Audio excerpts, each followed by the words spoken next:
জয় হিন্দ বন্ধুরা, আশা করছি তোমরা সব ভালো আছো।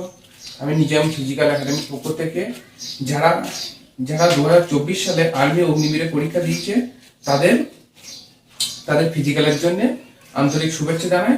তোমরা ভালো করে প্র্যাকটিস করো এবং তোমাদের কাট অফ খুব বেশি যাবে না।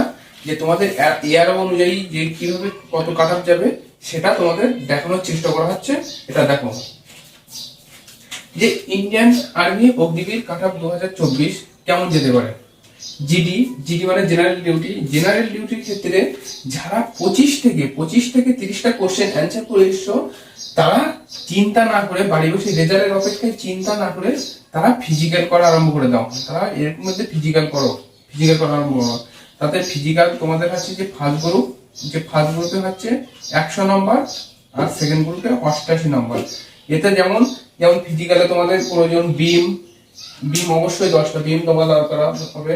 ওতে ঝিকঝ্যাক ব্যালেন্স থাকবে, লং জাম্প থাকবে। এবার তারপরে টিডিএন হচ্ছে যে টেস্টম্যানের একসাথে টিডিএন বলো। টেস্টম্যানেও যারা 25 থেকে 30 অ্যান্সার করে এসছো, তাদেরও তো বলছি তোমরা নির্ভয়ে ফিজিক্যালের জন্য প্রস্তুতি নাও। তোমাদের মাঠ কিন্তু খুব তাড়াতাড়ি আসবে। তোমরা যে ফিজিক্যালের জন্য চেষ্টা করো তাহলে। এবার তারপর হচ্ছে টেকনিক্যাল, যারা টেকনিক্যালে আছো, টেকনিক্যালে একটু এটা হচ্ছে যে সায়েন্সের বিষয়, তাদের 30 থেকে যারা 35-এর মধ্যে অ্যান্সার করেছো, তারাও ফিজিক্যালের জন্য এ করো। এই টেকনিশিয়ালে কোনো হচ্ছে ফার্স্ট গ্রুপ সেকেন্ড গ্রুপের কোনো ব্যাপার থাকে না।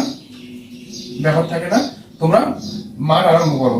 যে অনেকের মনে প্রশ্ন জায়গায় টেকনিক্যাল সায়েন্সের ছেলেপেলেরা যায়, ওতে রান ভালো টাফ হবে না।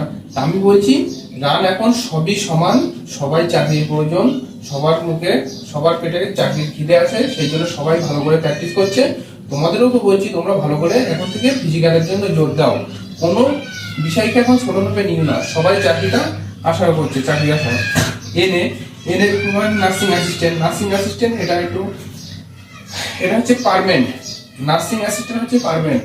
যেরকম এগুলো অগ্নিবীরের মধ্যে 4 বছর করে, সেই ক্ষেত্রে নার্সিং অ্যাসিস্ট্যান্ট হচ্ছে যে এটা হচ্ছে প্রপারলি যে আর্মির মধ্যে পড়ে নার্সিং অ্যাসিস্ট্যান্ট। যারা নার্সিং অ্যাসিস্ট্যান্টে 35 থেকে 40 ধারা অ্যান্সার করেছো, তাদের 100% তারা ফাইনাল ম্যারিট লিস্টে নাম উঠবে।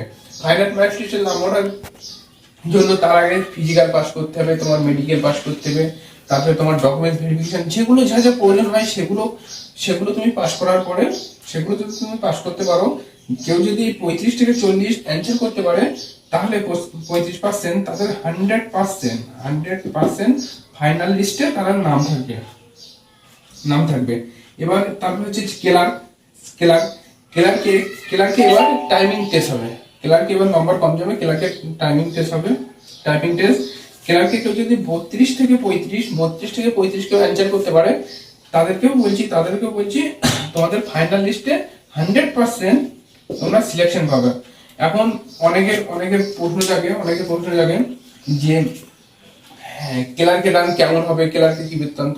এখন ক্লার্ক, জিডি, টেকনিশিয়াল কোনো পার্থক্য নেই। এখন প্রত্যেকের জন্য সমতুল্য রান করতে হবে, কোনোটা ছোট হিসেবে নিয়ে না বন্ধু। প্রতিটার জন্য ভালো করে জান দিয়ে সেইভাবে ফিজিক্যালের জন্য তৈরি হও। তারপর হচ্ছে ওমেন মিলিটারি পুলিশ, এটা মেয়েদের জন্য। যারা 28 থেকে যারা 32টা অ্যান্সার করেছে, তাদের 100% তারা ফাইনাল লিস্টে সিলেক্ট হবে। মেয়েদের ক্ষেত্রে যেমন দিয়েছে আর্মির ক্লার্কের সমানের হাইট 162। যেখানে আমাদের রাজ্যে মেয়েদের 160, সেখানে 162। এমনি 60টাই মেয়ে, আমাদের ওয়েস্ট বেঙ্গলে 60 মেয়ে খুবই কম নিয়ার পাওয়া যায়, সেই ক্ষেত্রে 162 খুবই কম। তাই মেয়েদেরকে বলছি তোমরা যারা পরীক্ষা দিয়েছো, অনেকে রেজাল্টের আশায় অপেক্ষা করছো যে আমাদের কি হবে, অনেকে লাইফের ফার্স্ট পরীক্ষা দিয়েছে, তাদেরকে বলছি তোমরা বাড়িতে টেনশন না করে তোমরা ফিজিক্যালের জন্য প্রস্তুতি নাও। 162 হাইটের মেয়েরা খুব কম থাকে। এবার আমাদের ওয়েস্ট বেঙ্গল এয়ারো বহরমপুর, কলকাতা, শিলিগুড়ি, ব্যারাকপুর, এক জোন অনুযায়ী যে ফিজিক্যালের ডেটগুলো দেওয়া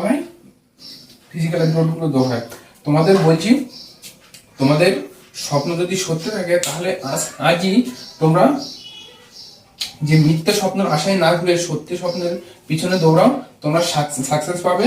এবং তোমাদেরকে বারবারই একটা জিনিস বলছি, যে অনুরোধ করছি, তোমরা ফিজিক্যালের জন্য যদি কেউ যদি এখনো বাড়িতে বসে থাকো, তাহলে ঝাড় এলাকায় ঝাড় ফিজিক্যালের জন্য যেখানে প্রশিক্ষণ দেওয়া হয় সেখানে তোমরা যেতে পারো, গিয়ে তোমরা ফিজিক্যালটা রেডি করে রাখো। কারণ তোমাদের এটা রানটা খুব সত্তরে আসবে। জুলাই মাসে আগেবার যেরকম জুলাই মাসে হয়েছিল, এবারও সেম তারিখে হয়তো হতে পারে। তা আশা করছি যে আমাদের সাথে ফুল ভিডিওটা দেখার জন্য আপনাদেরকে অসংখ্য ধন্যবাদ।